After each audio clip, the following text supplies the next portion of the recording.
அனைவருக்கும் கணித வணக்கம். இப்போ பார்க்க போகிற கணக்கு 7ஆம் வகுப்புக்குரிய கணக்கு. முதல் பருவம் இயற்கணிதம்ங்கிற யூனிட்டில் பயிற்சி 3-2ல் 7வது கணக்கு பார்க்க போகிறோம்.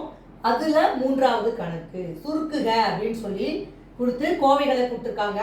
இந்த கணக்கை நம்ம சுருக்கிட்டு என்ன செய்யணுமோ அதை ஆன்சர் கண்டுபிடிக்க போகிறோம். இப்போ முதல்ல பாருங்க, கொடுக்கப்பட்ட கணக்கு என்ன? First n + m + 1 + n + 2 + m + 3 + n + 4 + m + 5. இது கொடுக்கப்பட்ட கணக்கு.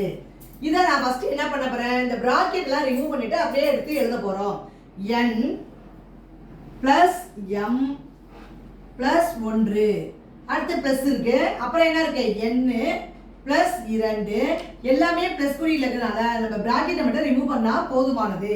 + m + 3 + n + 4 + m + 5 இதை மாதிரி எழுதிக்கிட்டேன். அடுத்த ஸ்டெப்பு மாறி என்னென்ன மாறிகள் இருக்கு, எம்ங்கிற ஒரு மாறி என்னங்கிற ஒரு மாறி இருக்கு. அதனால ஃபர்ஸ்ட் நம்ம எம்மெல்லாம் ஃபர்ஸ்ட் எடுத்து எழுதிக்கிறேன். இங்க பாருங்க, எம் எத்தனை இருக்குன்னு பாருங்க, 1 2 3 3 எம் இருக்கு. அதை அப்படியே நம்ம சேர்த்து கூட்டி நேரடியாக போட்டுக்கலாம். அடுத்து பிளஸ் குறியீடு தான், எல்லாமே பிளஸ் குறியீடு தான்.